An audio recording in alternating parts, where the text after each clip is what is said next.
a gente mais uma vez lamenta o ocorrido e nos solidarizamos com os familiares, tá bom? 9h39, eu quero colocar na roda,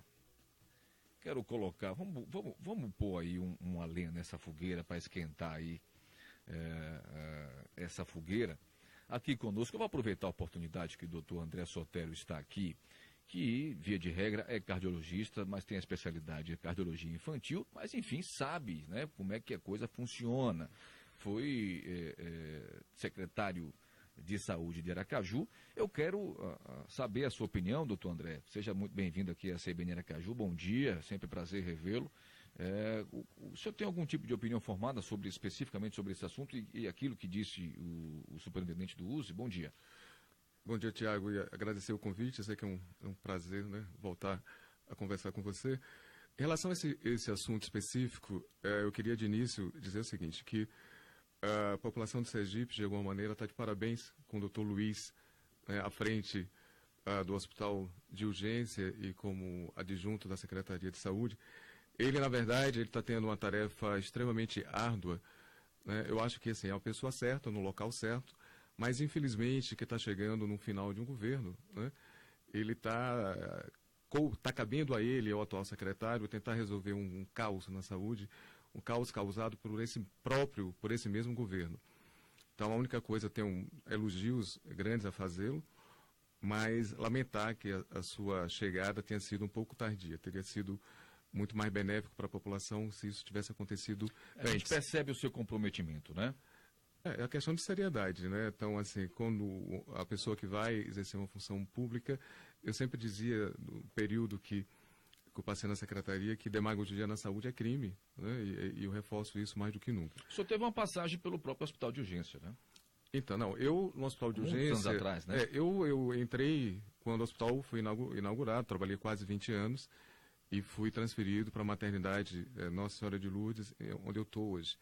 Esse problema da assistência cardiológica aqui em Sergipe foi uma das coisas que eu me propus a ajudar a resolver durante o período que eu fiquei na secretaria. Como você disse, um período muito curto, mas eu acho que foi um período muito rico do ponto de vista pessoal e inclusive de realizações. Não realizações que foram feitas por mim, eu digo sempre por uma equipe, né? Claro que tinha um comando, o comando era meu, mas tudo de bom que aconteceu, e eu poderia citar várias coisas, fruto desse trabalho, dessa união das pessoas competentes que estavam lá para realizá-lo.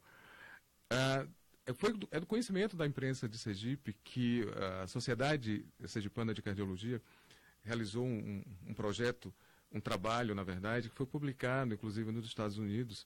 Foi a matéria na Folha de São Paulo, inclusive, deu uma entrevista para o próprio jornal, onde se comparou a qualidade do atendimento cardiológico no serviço público com o serviço privado aqui em Sergipe. E o resultado foi aquilo que a gente, médico da cardiologia do Estado, já sabe. É simplesmente vergonhoso a assistência cardiológica que a gente tem. Então, a mortalidade do paciente do muito setor alta. É muito alta. É até uma sugestão que eu daria para você de convidar, né, um dos médicos, alguém da equipe que fez esse trabalho, porque, como eu disse, foi um trabalho que teve repercussão internacional. Então, olha a qualidade do que foi feito. E qual um motivo, talvez, né, o motivo principal de acontecer isso? É que o Hospital Cirurgia, ele funcionava há muito tempo também com um pronto-socorro. Então, já há um bom tempo, o pronto-socorro do hospital foi fechado e a gente tem hoje, como único pronto-socorro verdadeiramente porta aberta, o USE, que é um hospital onde os médicos, os enfermeiros, toda a equipe de saúde é verdadeiramente sobrecarregado, né? Tudo corre para aquele hospital, desde atendimento ambulatorial até os pacientes que chegam lá com problema cardiológico de urgência. E o que é que a gente sabe? O mundo inteiro sabe.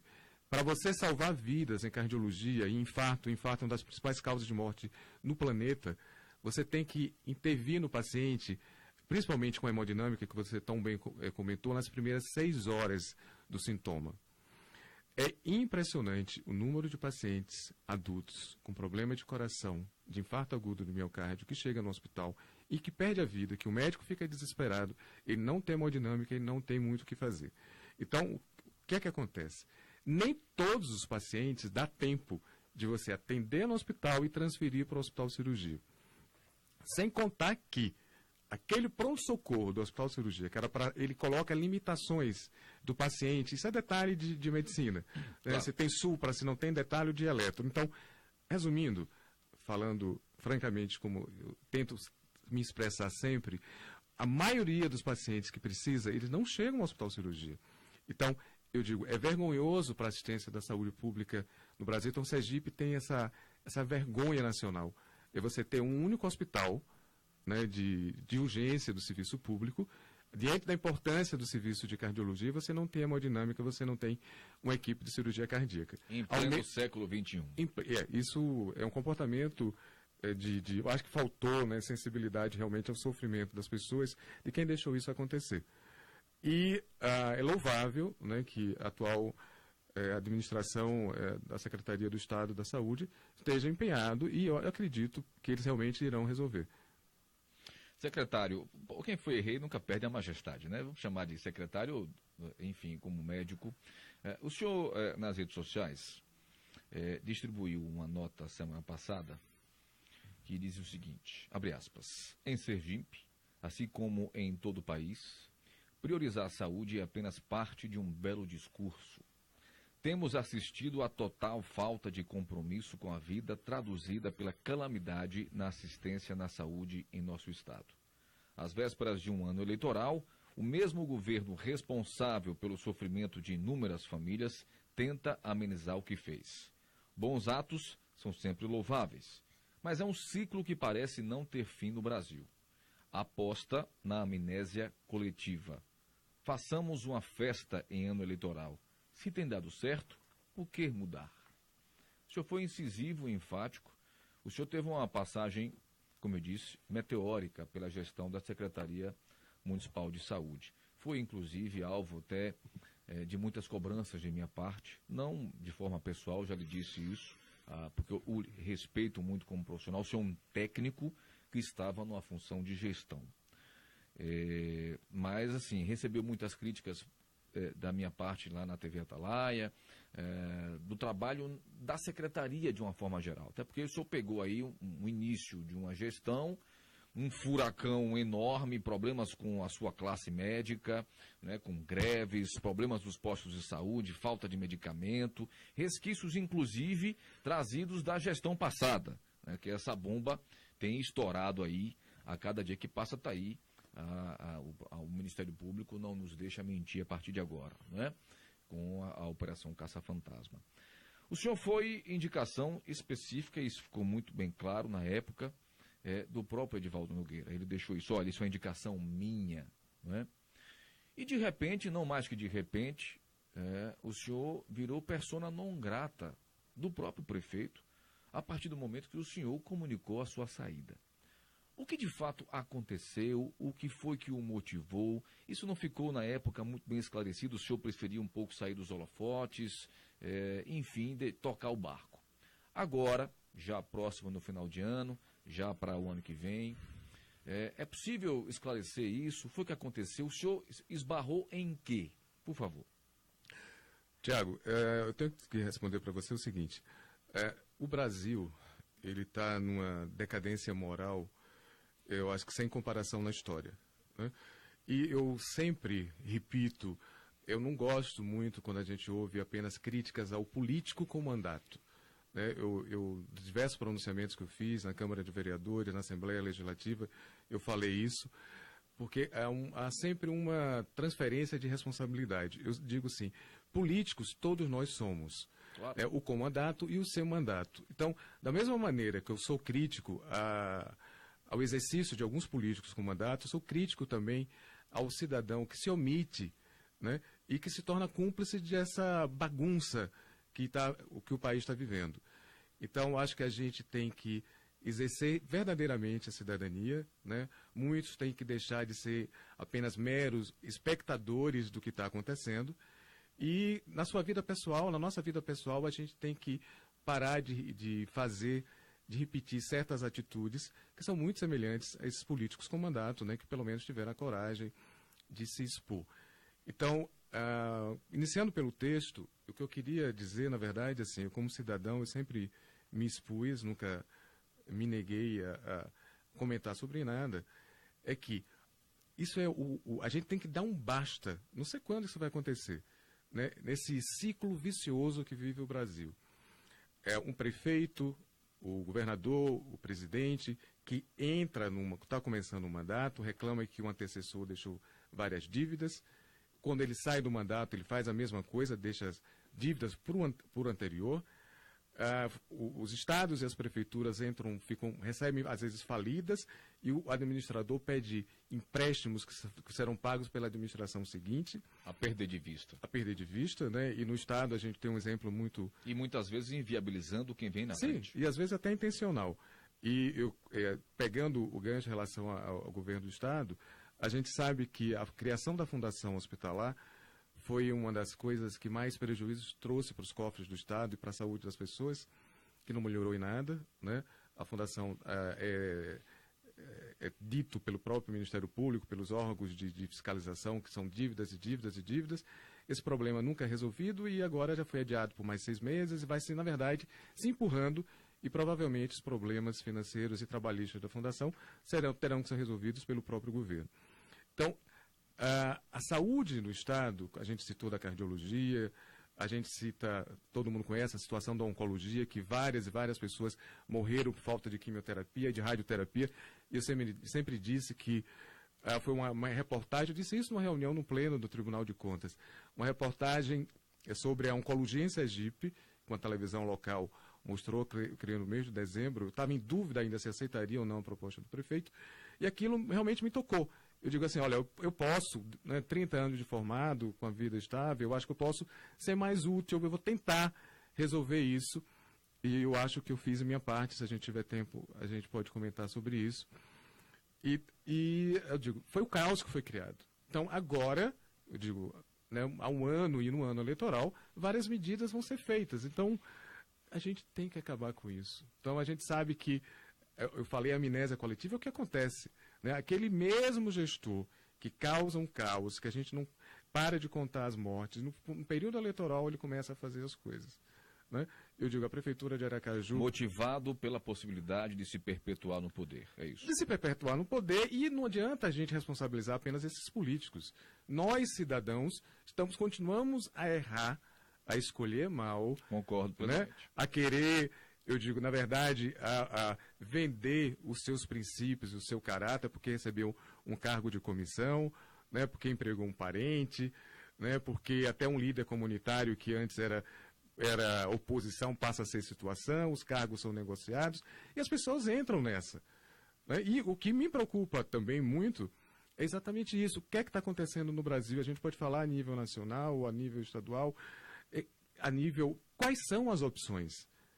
Né? Então, a gente precisa, se pessoas sérias, ou tidas como sérias, não se propuserem a entrar nessa luta, eu coloquei, não sei se eu coloquei nesse texto, a gente sai de casa para escolher entre Chico e Francisco. Isso. Né? E eu digo, infelizmente, você fica sem otimismo. Como é que a gente vai mudar esse país? Tem um ditado muito conhecido, uma frase de um filósofo, que agora não me recordo o nome, que diz o seguinte: quando o bem cruza os braços, o mal prevalece. Isso. Né? Exatamente. De fato, nós estamos acontece. vivenciando um momento muito complicado na própria política, de uma forma geral. Isso, evidentemente, acaba aqui resvalando no nosso dia a dia. Né? O impacto é direto, por conta de que a população está uma certa ojeriza ao que está acontecendo, mas, ao mesmo tempo, há uma síndrome de não participação desse momento político. Né? E nesse momento, urge a necessidade de termos opções. Né? Eu acho que peca-se por falta de opção, muitas vezes. Né? Mas, olha, 9h53, você pode participar, viu? Quero lembrar que doutor André Sotério está aqui, pode responder a sua pergunta, a sua indagação, pelo nosso zap, tá? Pelo 9... agora, cadê o zap aqui? Cadê? Eu sempre tenho que ir na cola, agora faltou a cola. Ainda não gravei o zap. 99611-9050, 99611-9050, tá? Esse é o zap que você pode interagir. Tem também o nosso Facebook, tá? Estamos com a transmissão online funcionando ativamente, com imagens, inclusive. Você pode deixar lá também o seu recado e a sua pergunta. Mas, doutor André Sotero, 9h53, daqui a pouquinho vamos ter a participação do repórter CBN. Vamos por partes, como diz Jack o Estripador. Né? Se eu posso, não sei se eu tenho tempo, só para complementar a sua pergunta. Por favor. E dizer o seguinte, quando eu falei com você em relação às suas críticas, do período que eu tive na prefeitura, na verdade não houve nenhuma crítica pessoal. Eu tenho que reconhecer isso. Por favor. Todas as críticas que foram feitas foram de problemas reais que acontecem na Secretaria de Saúde. E que continuam até hoje. Que continuam, mas assim, problemas que eu sempre falo. Vamos fazer a distinção aqui, aquilo que foi criado pela gestão, pela nossa gestão, vamos falar assim, ou aquilo que foi herdado. Uma característica minha, Tiago, que talvez também não agradasse muito, né, ao poder maior da prefeitura, eu sempre dizia, queria lembrar para você um evento que houve daqueles acorrentados, né, no posto do Gurgel. Perfeitamente. Naquele dia, o que eu recebi de ligação da imprensa para eu ir ao evento, é claro que eu disse que eu iria. Eu recebi inúmeras ligações, inclusive de membros da minha própria equipe, e para que eu não fosse, né, porque talvez aquilo fosse algo armado por um político de oposição. Uhum. Secretário de Saúde não pode ter partido político. Né? Eu fui para a secretaria para fazer uma gestão técnica. Será, doutor? Não, no meu caso, não. Eu não posso falar pelos outros. Estou falando de mim e da minha seriedade. Estou falando de mim. Claro. E eu digo assim, todos os atos que eu fiz, eu respondo olhando para você e para qualquer outra pessoa. Porque o meu discurso, que eu posso fazer no rádio, foi o mesmo que eu fiz no Ministério Público, que eu fiz no Tribunal de Contas, na Assembleia Legislativa, na Câmara dos Vereadores, a mesma coisa. Foi o que eu fiz, né, que era mais do que obrigação. Sempre digo, a primeira pessoa interessada em resolver os problemas era eu. Porque se eu aceitei, eu gosto de desafios, e eu não gosto de fazer nada errado na minha vida pessoal. Eu digo, as pessoas inclusive, eu soube até que isso estava, inclusive, atrapalhando o seu consultório, né? Os horários extremamente limitados, eu estava muito satisfeito. O senhor estava se doando mesmo, Eu estava me doando porque, na verdade, eu digo, nesses 6 meses foram poucos, se algum dia a gente tiver tempo, eu posso falar de tudo de bom que essa equipe fez.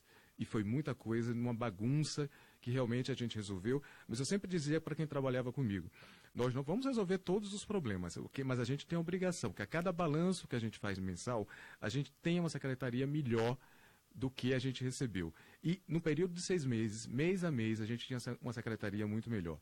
Então, eu fui lá com a comunidade fez uma manifestação justa.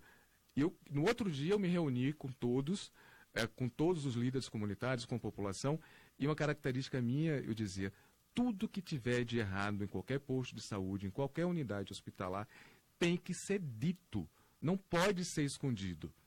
Porque eu sempre digo, vou repetir, antes de um sindicato querer resolver, antes que um líder comunitário quisesse resolver um problema, o maior interessado era eu, de melhorar as condições de trabalho das pessoas, dos funcionários e o atendimento ao paciente. Então, a comunidade entendeu, e é essa transparência, eu digo, a maneira que os políticos com mandato têm que ter credibilidade é você ser transparente, você ser sincero. E quando você diz, a secretaria, o estilo que eu queria, transparência total. Então, se eu dizia que não há verba no momento para isso, qualquer entidade de classe pode fiscalizar. Vem aqui e me ajude. Então, tem que ser transparência total, não um discurso teórico. Como tem que ser, né, doutor André Sotero? E como foi? Isso não é favor, né? E como foi? Isso é obrigação. E como foi nesses 6 meses que eu tive lá na secretaria? Olha, então veja só, estamos diante, então, de um contrassenso de um tamanho de um trem, se o senhor há de convir, já que em 6 meses o senhor já conseguiu me apontar aqui e dizer que, de fato, pegou um tremendo abacaxi, mas que aos poucos estava tentando organizar a casa, estava encarando os problemas de frente, colocando transparência, as coisas estavam aparentemente no trilho, não é? Para tentar resolver aí essas demandas que na saúde, eu já disse aqui em outras ocasiões, demanda de saúde é sempre muito gigantesca, que por mais que se faça, vai estar sempre ali com alguma coisinha faltando. Eu entendo desta forma e compreendo isso. Mas aí, de repente, não mais que de repente, já que as coisas estavam caminhando bem, o que foi que aconteceu? O trem descarrilhou no meio do caminho? Eu quero saber exatamente assim, qual foi o ponto nevrálgico? O desgaste começou quando? 6 meses depois, o senhor há de convir que não é normal no início de uma gestão, 6 meses depois, uma pasta, né, um secretário de tão importante como a saúde pedir as contas, dizer assim, olhe, toma aqui esse abacaxi, quem pariu Matheus que balance. Mas olha, você vai me responder isso daqui a pouquinho, porque são 9h59. Deixa eu agradecer a todo mundo que está participando aqui, interagindo, mandar um abraço para meu querido amigo Pedrinho Barreto, que já teceu aqui elogios ao programa, à entrevista, enfim, obrigado, Pedrinho, estamos fazendo apenas a nossa obrigação, aquilo que nós sabemos fazer, tá? Muito obrigado mesmo. Tem outras pessoas participando também, muita gente aqui participando, obrigado mesmo. O Márcio Barbosa, o Wilma de Itabaiana, enfim, muita gente participando aqui no CBN Aracaju, tá bom? Inclusive já tem pergunta aqui sobre a questão dos Passos, os pais, a família Passos, enfim, nós vamos saber essas questões aqui, já tem gente já apimentando, né? Enfim, 9h59, nós estamos conversando ao vivo com o cardiologista, especialista em cardiologia infantil, né? O médico André Sotero e também ex-secretário de saúde de Aracaju, aqui no CBN Aracaju, 90.5, a rádio que toca notícia. Eu volto já junto com a musa do jornalismo sergipano. E para falar isso eu tenho que encorpar a voz, né? Porque ela é de fato uma mulher encorpada. Eu volto já, Júnior Vecino que o diga. Eu volto daqui a pouquinho, 10 horas ao vivo, aqui na CBN Aracaju. Até já. CBN Aracaju. As notícias da nossa cidade e do nosso estado.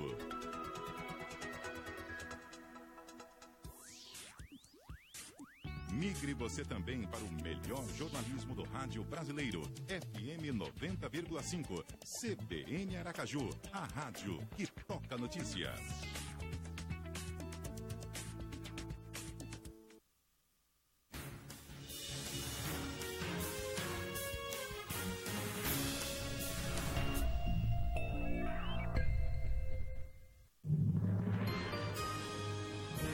Repórter CBN.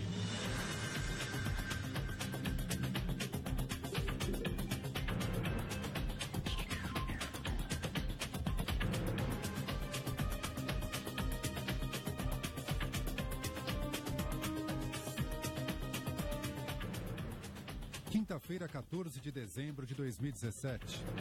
Os parlamentares que integram a CPMI da JBS aprovaram o relatório final apresentado pelo deputado federal Carlos Marum.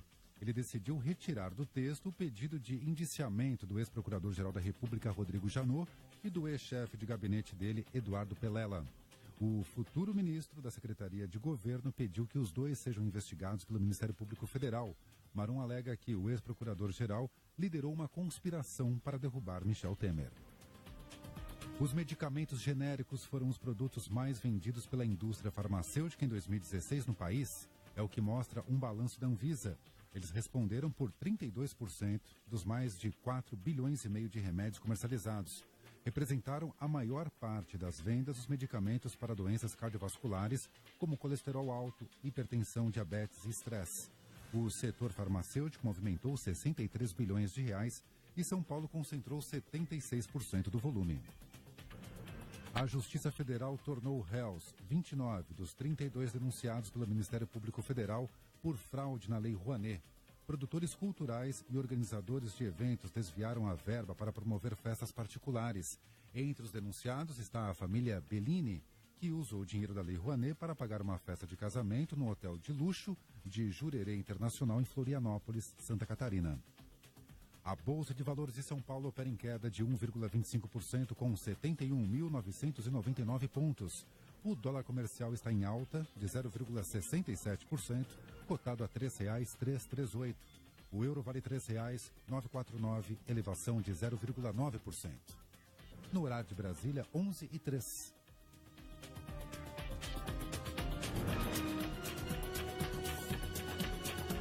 Repórter CBN. As principais notícias do dia a cada meia hora.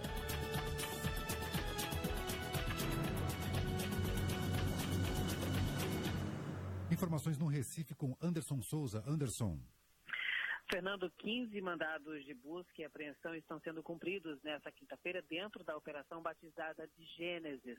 Um trabalho conjunto entre o Ministério Público de Pernambuco, o Ministério da Transparência, Controladoria Geral da União e Polícia Civil está desarticulando um grupo criminoso que desviou recursos da Prefeitura de Quipapá, na Mata Sul aqui do estado de Pernambuco.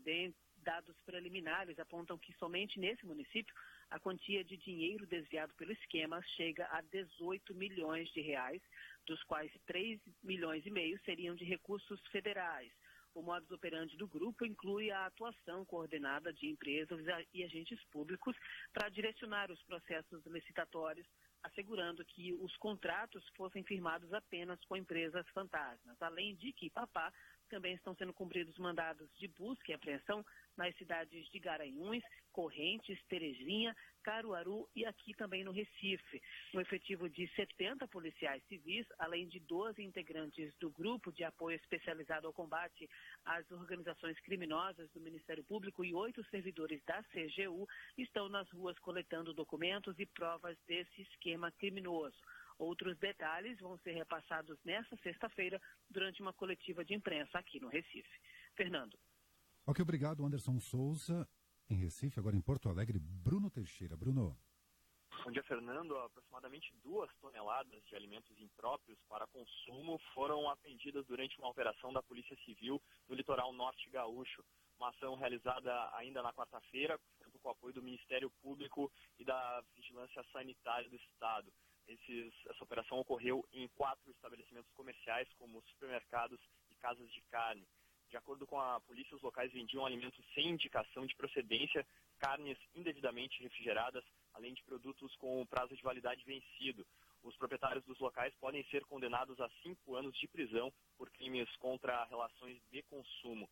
As vistorias integram ações de uma força-tarefa que teve início nesta segunda-feira, em 8 estabelecimentos de 3 municípios, também do litoral norte do Rio Grande do Sul. Nos 2 primeiros dias de operação, quase 1,5 tonelada de alimentos já havia sido apreendida pela polícia em 3 locais. Fernando. Ok, obrigado. Agora são 11h06.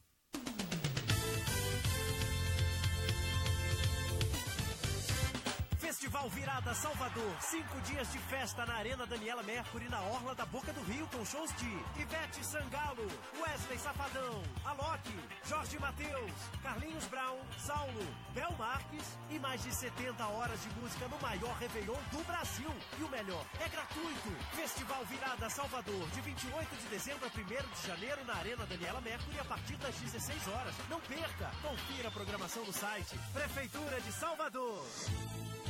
Olá, está no ar o Boletim Cresce. Hoje a gente vai esclarecer algumas dúvidas na hora de assinar um contrato de aluguel de um imóvel. Quem tem mais detalhes é o advogado Gustavo Tenório. Olá, bem-vindo. Qual a importância jurídica de um contrato de locação imobiliária? A importância jurídica de um contrato imobiliário, ele tem 2 palavrinhas-chave para isso. É segurança e previsibilidade. Com um contrato de locação, o locador e também o inquilino, eles ficam cientes desde o começo sobre os seus deveres e suas obrigações. Então, em eventuais lacunas da lei, o contrato vai suprir essas faltas. Quais são as dicas jurídicas para um inquilino que está em busca de um imóvel? Bom, uma boa dica para quem está procurando um imóvel para alugar é visitar o imóvel. Saber a situação do imóvel, o estado dele. Outra dica interessante é saber o preço que é cobrado no mercado, na região determinada onde se localiza o imóvel. É bom e acho imprescindível um contrato escrito justamente para dar previsibilidade e segurança jurídica ao inquilino, para saber suas obrigações, seus deveres e seus direitos também.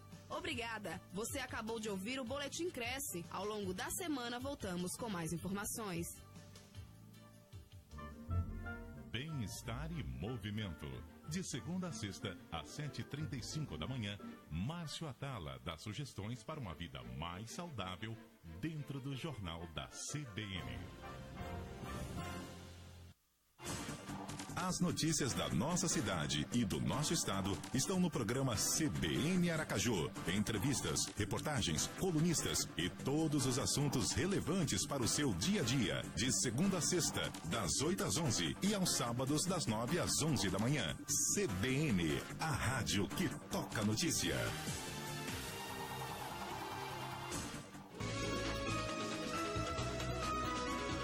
CBN Aracaju. Apresentação: Tiago Elcias e Amália Reuter.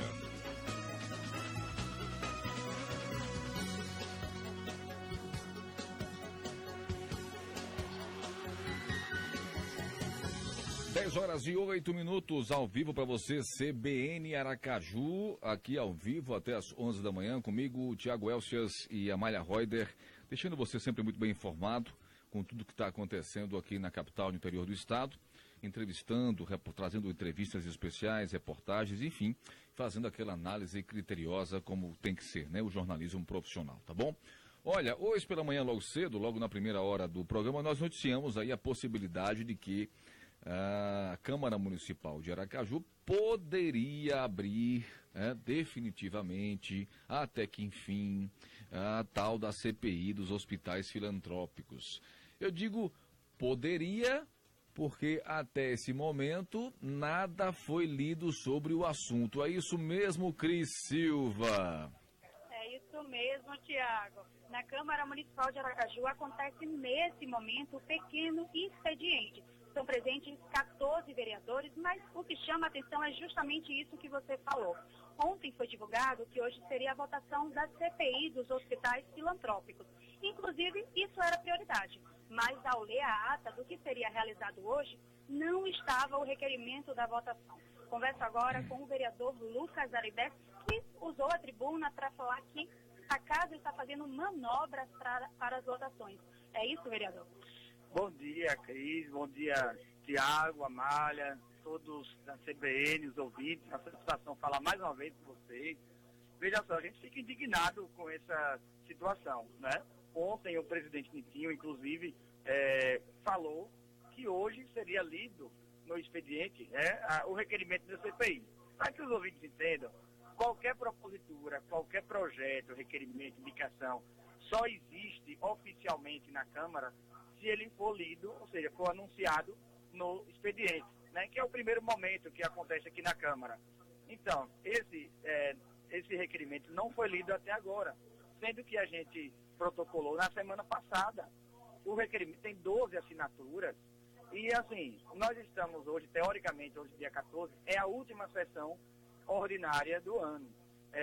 E o presidente prometeu ontem que faria a leitura, que ia colocar no expediente de hoje, e não colocou. Ou seja, aí a pergunta que a gente fica é assim, essa urgência que se tem, né, de instaurar a CPI, que urgência é essa? Quando é que a CPI vai acontecer? Que manobra que está sendo feita? Né? A manobra que a gente diz é nesse sentido, é de protelar um requerimento tão simples, que está muito bem fundamentado, mas sequer é lido aqui para que os vereadores possam apreciar. Vereador, eu recebi a informação que, além dessas votações, chegaram mais 6 projetos do Executivo, é isso? Exatamente. Esses, sim, foram lidos ontem, né? Você vê a diferença. Os projetos do Executivo foram lidos ontem, acompanhados de requerimento de urgência. Os requerimentos de urgência foram votados ontem, às pressas, né? De uma forma, inclusive, o quórum estava pequeno, só tinham 14 vereadores na hora da votação desses requerimentos. E é bom frisar que a situação, ou seja, os vereadores que apoiam o prefeito, só havia 8 na casa, sendo que o prefeito tem 18. E aí, quer dizer, com o quórum reduzido, hoje aqui nós estamos com o quórum reduzido também, e os vereadores não estão presentes, poucos ainda estão aqui presentes, sendo que nós temos uma pauta extensa, muita coisa para votar, porque deixam para a última hora, e a gente fica, assim, pensando, né, até quando o Executivo vai interferir na agenda do Legislativo. E isso depende muito desse relacionamento com a mesa diretora e com os vereadores. Tá bom, muito obrigado. Conversamos com o vereador Lucas Aribé. Cris. Preocupante, né, Tiago? Muito preocupante, né? Eu queria que você também pudesse ouvir o outro lado da história, que a gente ouvir também os vereadores de situação para saber como é que eles estão reagindo a essa possibilidade. Por que fizeram um estardalhaço muito grande nesses últimos dias em relação à CPI dos hospitais filantrópicos?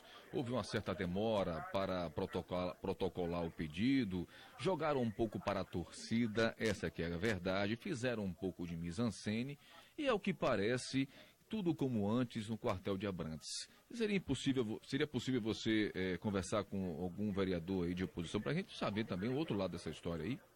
Seria assim, Tiago, no momento aqui na sala de imprensa não há nenhum vereador da situação, mas eu vou procurar e daqui a pouco eu volto com mais informação. Você tem carta branca no momento que você precisar, tá bom? Tá bom, obrigado. Ok. Cris Silva acompanhando aí a movimentação da Câmara Municipal de Aracaju. Por isso que eu disse logo no início do programa, reza a lenda que a CPI dos hospitais filantrópicos iria sair do papel. Continua com a lenda, não é? Vai para a mesma gaveta onde está a CPI do lixo, ali bem na 7ª gaveta, fechada a 7 chaves, bem enterradinha, não é? E assim caminha a humanidade, assim caminha o poder legislativo do município aqui de Aracaju. É isso, 10h14, olha, vamos continuar, portanto, com a nossa entrevista aqui com o médico, o cardiologista com especialidade em cardiologia infantil, cardiologia pediátrica, para ser a nomenclatura um pouco mais correta, né, doutor André Sotero. Ele que esteve aí a sua passagem meteórica no início desse ano pela Secretaria Estadual, ou melhor, Municipal de Saúde aqui da capital sergipana. Doutor André Sotero, refazendo a minha pergunta que eu deixei no último bloco. Bom, o senhor me disse, estava nos informando que em 6 meses ainda conseguiu ditar um ritmo dentro da sua perspectiva, né? Apesar dos pesares, apesar das dificuldades, apesar da herança que foi deixada. Mas assim, o que foi que aconteceu então? O senhor foi uma peça importante trazida pelo próprio prefeito Edivaldo Nogueira, que chegou a dizer que era uma opção pessoal, pela sua experiência, pela sua dedicação à profissão, seria o nome naquele momento certo para cuidar da saúde. Quando foi que o senhor percebeu que o seu nome deixou de ser a peça-chave para cuidar da saúde? O ponto nevrálgico partiu da onde? Tiago, eu sempre digo o seguinte, eu serei sempre grato, né, à oportunidade e à confiança que o prefeito me deu. Eu também tenho uma certeza absoluta de que o prefeito ele está completamente satisfeito da atuação da equipe que comandou a Secretaria de Saúde durante os primeiros 6 meses desse ano. Eu não tenho dúvida nenhuma. Ele reconhece isso, a gente já reconheceu publicamente que foram 6 meses de grandes realizações. Eu sempre dizia, quando eu tinha a oportunidade de falar, que para trabalhar comigo, você tinha que ter algumas características, né? Você tinha que ter conhecimento técnico, você tinha que ser uma pessoa honesta, com caráter, e você tinha que ter sensibilidade com o sofrimento das pessoas. Repito sempre isso. E foi assim o critério que eu escolhi, praticamente todas as pessoas que compuseram a equipe. A única pessoa que eu não fiz a escolha foi a diretoria da parte administrativa financeira. Mas isso não foi uma peculiaridade, creio, só da Secretaria de Saúde. Que tem como coordenação de Mônica Passos. Exato. Isso foi uma determinação de todos os secretários. Eu creio que... E até existe um entendimento para isso, né? É uma parte extremamente importante. Mas, assim, o que aconteceu, na verdade, Tiago, claro que aconteceram várias coisas, senão não teria saído. Existiu uma diferença de perfil, né, entre o secretário da pasta e a diretoria administrativa financeira. A maneira de trabalhar, a sensibilidade em relação exatamente ao sofrimento das pessoas. Então, houve realmente embates muito grandes, inclusive embates assim, pessoais, né, sem dúvida nenhuma. E o prefeito, eu reconheço que ele, por diversas vezes, ele tentou, né, que houvesse uma harmonia de trabalho entre as pessoas. E alguns períodos, tivemos, claro, períodos de realizações em conjuntos, concordávamos em várias coisas, mas eu acho que em assuntos prioritários, né, existia essa diferença. Houve ingerência dessa coordenação administrativa e financeira sobre o seu trabalho? Não, a ingerência sempre foi total, eu sempre comuniquei isso ao prefeito, eu sempre digo, eu comunicava muito, nem sempre você consegue estar falando por telefone. Claro que eu falei pessoalmente, no gabinete, mas assim, eu tinha vários WhatsApps que eu guardo até hoje, né, comprovando toda a insatisfação e todos os problemas que existiam. Eu guardo isso como... O senhor fez questão de arquivar, né? Não, claro que sim, porque como eu digo, eu não recuso a responder pergunta nenhuma sua, nem de nenhum órgão fiscalizador, nem de ninguém. Eu fui para a Secretaria de Saúde, como eu digo, de tão cansado da gente ouvir, né, as críticas da falta de seriedade no serviço público, eu fui com um desafio pessoal. Fui e garanto para você, fiquei satisfeito com o trabalho, é possível se fazer uma saúde melhor, sim. Mas você tem que ter pessoas corretas e no lugar certo. É possível o senhor me dar um exemplo, por exemplo, prático, de como a sua gestão batia de frente com aquilo, com o pensamento da diretoria administrativa e financeira? Então, eu vou dar assim, alguns exemplos, talvez agora eu não lembre de mais outros, mas eu digo o seguinte, o desgaste, na verdade, ele aumentou.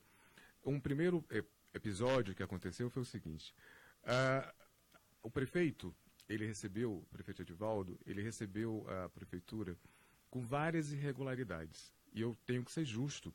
Eu sou testemunho de que, nas reuniões que eu tive com ele, eu o via empenhado em resolver vários dos problemas, né? Principalmente aquilo que diz os problemas legais, os problemas com a justiça. Então, uma das irregularidades que a prefeitura recebeu foi em relação ao pagamento das horas extras dos funcionários dos serviços de urgência, principalmente o Nestor Piva e o Fernando Franco, que é o Zona Sul. A hora extra estava sendo paga de uma maneira irregular. Estava sendo paga e a prefeitura tinha que regularizar isso. Só que, o que foi que aconteceu? Sem aviso aos funcionários, sem atenção de avisar os funcionários, foi cortada essa maneira de se pagar a hora extra. Então, a hora extra para ser paga, ela não pode ser pelo salário base, né? Tem que ser pela base, não pelo total, pelo bruto. Então, a prefeitura resolveu, mas só de uma maneira súbita, sem a atenção de comunicar ao funcionário. Eu sempre digo, se você rico ou pobre, R$50 ou R$30 que você ganhe, com aquilo você compra um leite para o filho, você compra um botijão de gás. Então, eu acho que é respeito com o servidor. E o que foi que aconteceu? Como as pessoas que recebiam hora extra passaram a receber menos, a grande maioria se recusou a fazer hora extra.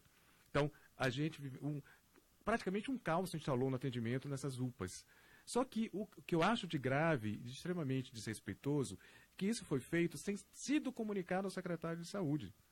Então, só que o secretário de Saúde, ele foi quem ia responder à imprensa e que ia responder ao paciente e que ia dar de frente com o servidor. Jamais nenhuma atitude que eu achasse desrespeitosa com o servidor, eu iria concordar. Então, eu manifestei o meu desagravo em relação a isso, procurei o órgão responsável, e etc e tal, mas assim, infelizmente o problema não foi resolvido. Só que, se a gente tivesse que falar um ponto específico, foi o que eu falei para a imprensa exatamente quando eu saí. Foi um problema em relação ao tal do projeto Acolhe. E o projeto Acolhe, eu tenho que deixar bem claro para as pessoas o que é. A gestão anterior, a gestão do seu prefeito João Alves, retirou vários agentes comunitários de saúde do campo, quer dizer, aquele agente que vai atender as famílias na casa das pessoas. Na verdade, o governo João Alves destruiu o programa de saúde da família Aracaju. E essas pessoas passaram a exercer uma função administrativa, passaram a fazer ficha, receber o paciente. Só que, para isso, essas pessoas recebiam uma gratificação em média de R$300. De uma maneira irregular. O prefeito de Aracaju não poderia concordar com isso e não concordava. E eles, de maneira correta, né, ele tentou resolver isso, colocar na legalidade. Só que isso também foi feito sem comunicar aos funcionários, pessoas humildes, pessoas que ganham pouco. E essas pessoas, todas elas com quem eu conversei, elas concordavam com o fim do projeto Acolhe. Claro que tinha que acabar. A maneira que eles estavam sendo remunerados era irregular. E a gente precisa, né, voltar a ter programa de saúde da família Aracaju, a gente precisa dessas pessoas no campo. Só que isso foi feito, eu repito, também sem as pessoas saberem. Então, imagine quem ganha R$1.000, R$1.200, receber R$300 a menos, o que é que eles vão fazer? Então, eles procuraram a secretaria, procuraram o secretário, eu fui solidário a eles. Só que eles deixaram os postos, eles abandonaram os postos. E um verdadeiro caos, Tiago, vocês acompanharam da imprensa, se instalou. Tinha a unidade de saúde da família, que você tinha 5 agentes técnicos, e ficou com 1. Mesmo que a gente fez um remanejamento, né, de uma unidade para outra, mas mesmo assim, a qualidade de atendimento para a população caiu muito. Isso é muito desrespeitoso. E, pasme, isso também não foi comunicado ao secretário de Saúde. Ou seja, isso confirma o que se comentava nos bastidores daquela época, de que, apesar do senhor estar na pasta, assinando como secretário, o senhor não tinha o poder de decisão, não apitava, para trocar em miúdos. Olha, na verdade, assim, eu acho que houve uma tentativa de cortar poder, né? E eu jamais aceitaria isso, né? Eu digo assim, eu fui para lá realmente para resolver o problema das pessoas. Eu nunca me senti envaidecido pelo cargo, como você mesmo disse, um cargo que, do ponto de vista pessoal, alguns prejuízos em relação à minha vida profissional estava dando. Eu tinha, assim, honra e ciência da responsabilidade. Então, eu ficava satisfeito com cada problema que eu resolvia, né? Com cada posto de saúde que eu visitava, com cada unidade de urgência que eu visitava, que eu via as pessoas sentiam que realmente eu estava disposto a resolver e estava resolvendo muita coisa. Porque existem coisas, Thiago, que você só resolve com dinheiro, mas muita coisa se resolve com boa vontade. E com sensibilidade, então, né? O ponto final é que, infelizmente, claro que o prefeito, eu estou repetindo muito, né, que o prefeito recebeu a prefeitura numa situação muito cheia de irregularidades. O prefeito estava cobrando exatamente de mim que eu resolvesse esse problema, o problema que aconteceu com o projeto Acolhe e das horas extras, que eu encontrasse uma solução. E eu dizia, quem causou esse problema não fui eu. Quem resolveu acabar o projeto Acolhe sem respeito com os funcionários, sem acabar, tinha que acabar, mas sem preocupação como acabar? Com a substituição. Então, a mesma coisa, você não pode mudar a maneira de que você remunera a hora extra sem saber a consequência. Isso é falta de planejamento. Olha, isso é falta de planejamento. Então, e de sensibilidade com as pessoas que estão... Sim, de respeito com as pessoas. Então, o que é que acontece? Se você tem menos funcionário na urgência, menos auxiliar de enfermagem, menos técnicos, os que estão lá ficam sobrecarregados. Vai haver um represamento no atendimento. E a população vai ser mais mal atendida. Então, isso não combina com a minha maneira de ser. Então, isso continua até hoje? Quem criou o problema? Conhecimento disso? Quem criou o problema era que tinha que resolver. Ou seja, quem criou o problema foi a coordenação de administrativa e financeira. Estava envolvido, ela também estava envolvida nessa situação. Olha, o que a gente, trocando em miúdos, e pelo adiantar da hora, 10h26 agora na CBN Aracaju, o que ficou claro que nesta queda de braço entre o lado político e o lado técnico, infelizmente, o lado político, ele ganhou esta briga, né? Infelizmente, a gente sempre chama a atenção de que a política precisa ter técnicos, precisa ter gente com expertise para resolver as questões, não é?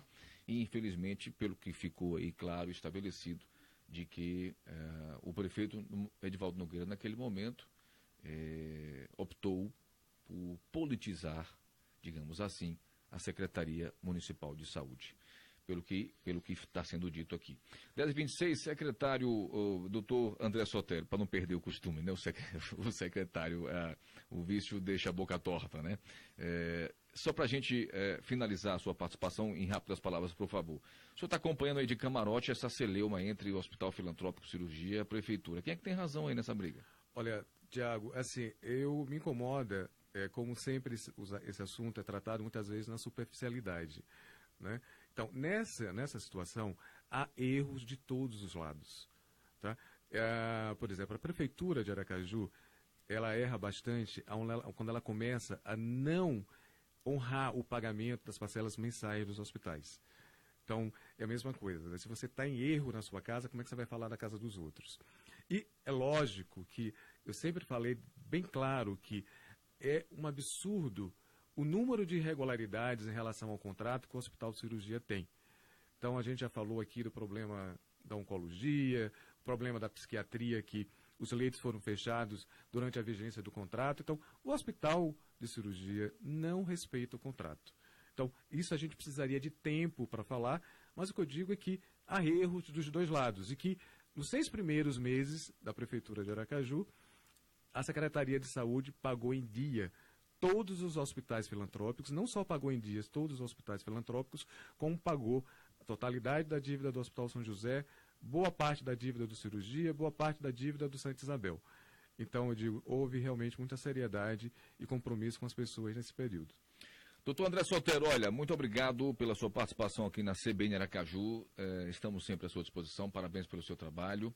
E dizer que 2018 está chegando. Infelizmente, nosso tempo se esgotou, mas já sei que o senhor aí já é pré-candidato para o ano que vem, né? Tiago, na verdade é o seguinte, essa ruptura na Secretaria de Saúde, ela deixa, eu já falei para você uma vez, uma certa frustração, porque assim, quando você percebe que é possível você realizar, né, as coisas, que esse projeto foi interrompido, você fica se questionando o que é que você pode fazer, né? Então, esse é um projeto que está em análise, é uma possibilidade, né, eu diria que hoje grande, mas eu tenho também que sentir, né, como é que as pessoas vão entender isso com o decorrer dos meses. Então, claro que a decisão definitiva é no próximo ano, mas mesmo que isso não se concretize, que na verdade o que eu digo, tem um desejo, né? Eu gostaria que a minha postura, como assim de outras pessoas, estimulassem, né, novas pessoas a participarem dessa vida política desse país. Ok, obrigado pela sua participação, doutor André Sotero, ex-secretário de Saúde aqui de Aracaju, médico cardiologista, renomado, enfim, com um trabalho prestado aí, reconhecido, enfim, obrigado mais uma vez, estamos sempre à disposição, viu? Foi um prazer para mim. Obrigado a você. Grande abraço. 10h30, CBN Aracaju, a rádio que toca notícia. Na sequência, a Amália Reuter vai conversar com o André Brito, ele que é assessor de comunicação, o porta-voz da Energisa, em pauta aí a tarifa branca de energia elétrica que promete, né, baixar o valor das contas a partir do ano que vem. Será? Enfim, além disso, André Barros vem com a sua coluna de boas notícias aqui no CBN Aracaju, tá certo? A Amália Reuter volta daqui a pouquinho, a gente se encontra amanhã.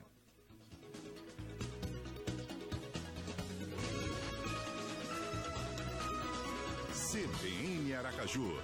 As notícias da nossa cidade e do nosso estado.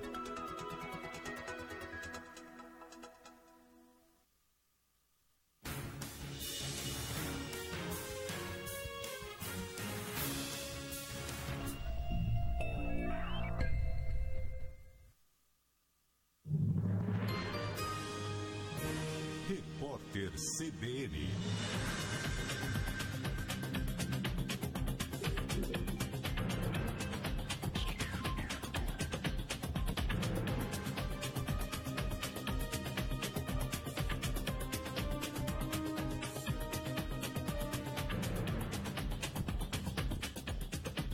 Quinta-feira, 14 de dezembro de 2017. A inadimplência das famílias paulistanas atingiu em novembro o nível mais alto desde maio de 2012. Quase 57% dos entrevistados relataram algum tipo de dívida. O número representa a alta de 2,2 pontos percentuais em relação a outubro. O cartão de crédito permanece como o principal problema das famílias ouvidas pela FEComércio. Foi publicada no Diário Oficial a exoneração de Antônio Embaçaí do cargo de ministro da Secretaria de Governo. O tucano pediu demissão na sexta-feira passada, um dia antes da Convenção Nacional do PSDB. O deputado Carlos Marum vai assumir a função e passará a cuidar da articulação política com o Congresso Nacional. A Polícia Federal faz uma operação de combate a uma organização acusada de fraude contra a Receita. O grupo inseriu como crédito tributário mais de 200 milhões de reais no sistema do órgão. O esquema teve a participação de servidores públicos. A investigação começou em novembro de 2015. Os agentes cumprem 4 mandados de busca e apreensão em São Paulo e em Porto Alegre.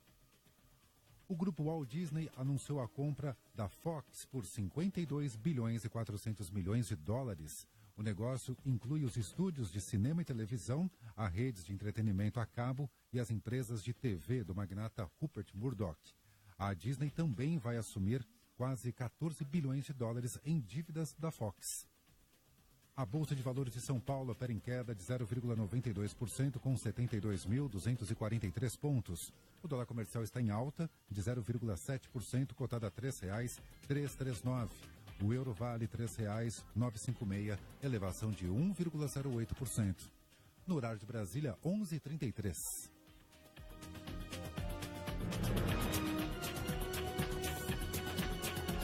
Repórter CBN. As principais notícias do dia a cada meia hora.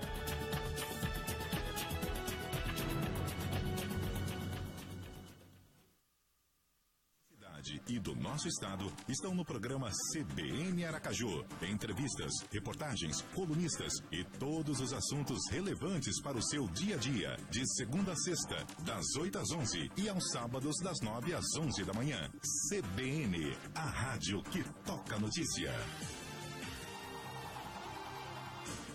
Prepare-se para 2018. Recarregue sorrisos. Conecte a galera. E plugue as melhores vibes. O maior Réveillon do Brasil acaba de virar festival. Festival Virada Salvador. Mais de 40 atrações para todos os gostos. E o melhor, é gratuito. De 28 de dezembro a 1º de janeiro na Arena Daniela Mercury, na Orla da Boca do Rio. Você não vai perder, né? Confira a programação no site. Prefeitura de Salvador.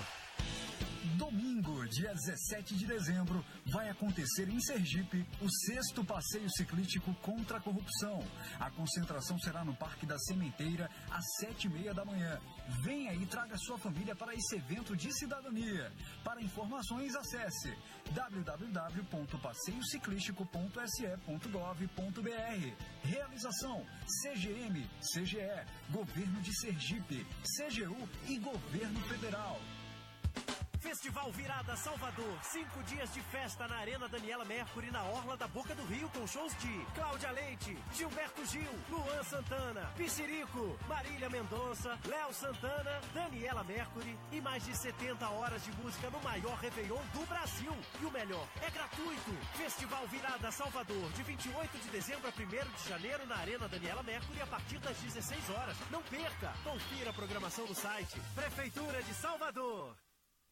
Festival Virada Salvador, 5 dias de festa na Arena Daniela Mercury, na Orla da Boca do Rio, com shows de Ivete Sangalo, Wesley Safadão, Alok, Jorge Mateus, Carlinhos Brown, Saulo, Bel Marques e mais de 70 horas de música no maior Réveillon do Brasil. E o melhor, é gratuito. Festival Virada Salvador, de 28 de dezembro a 1º de janeiro na Arena Daniela Mercury, a partir das 16 horas. Não perca! Confira a programação no site Prefeitura de Salvador.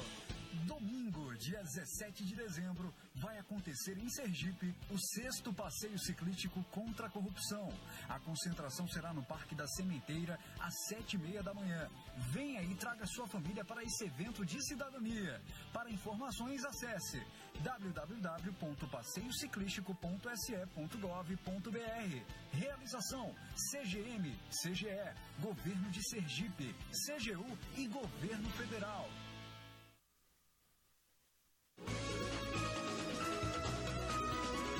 CBN Aracaju. Boa notícia CBN.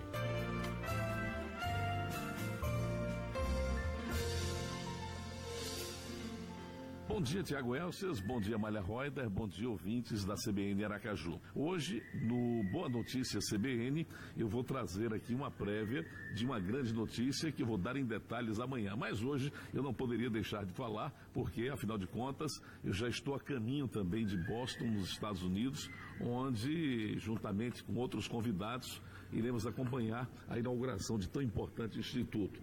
Um instituto que vai criar um ambiente de interação, intercâmbio, cooperação e que vai servir como uma grande plataforma para colaborações educacionais e de pesquisa entre duas importantes universidades. A nossa, a Universidade Tiradentes, e a UMass Boston, que é uma universidade de renome americana lá no estado de Massachusetts.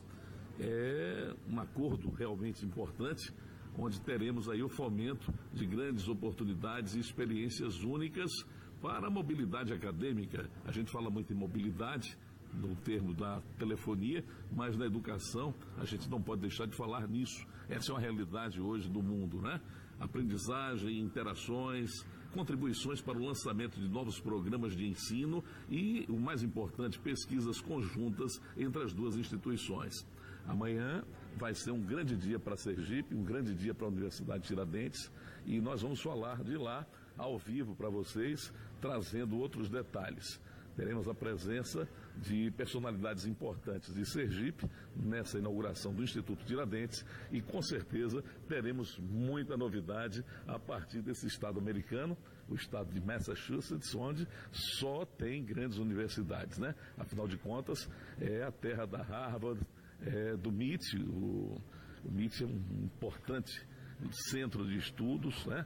A gente sabe disso e quem gosta, né, de estudar e quem gosta de se preparar sabe do que eu estou falando. Temos lá grandes universidades, Cambridge está por lá também, que estarão ali naquele entorno junto com a UMass Boston, que é a Universidade de Massachusetts. Teremos, portanto, junto com a UNIT, esse instituto para que mais e mais sergipanos sigam para os Estados Unidos, que americanos venham para Aracaju, venham para Sergipe, nesse intercâmbio, nessa troca de conhecimento. Amanhã, portanto, grande dia, às 18 horas, no horário americano de Boston, vamos ter essa inauguração. A presença do governador Jackson Barreto, até agora há pouco, estava confirmada. Amanhã eu volto com outras notícias a respeito de tão importante evento. E nós, da CBN Aracaju, vamos estar por lá, marcando presença. Um abraço para todos, até amanhã. CBN Aracaju, as notícias da nossa cidade e do nosso estado.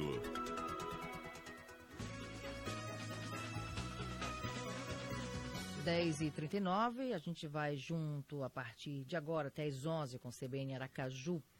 E a gente vai falar sobre a nova tarifa da conta de luz, que entra em vigor no dia 1º de janeiro de 2018. Uma nova tarifa na conta de energia elétrica opcional. A tarifa branca pode representar uma redução na conta para aqueles que consumirem menos nos horários de pico.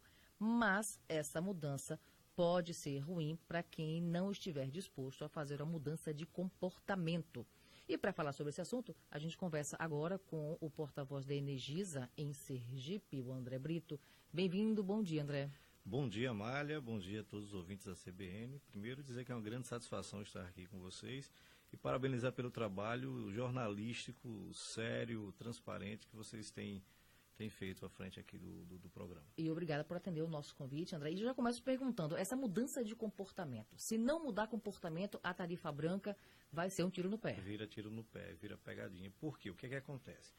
O que é a tarifa branca? É uma nova modalidade tarifária, como você disse aí, opcional, né? O cliente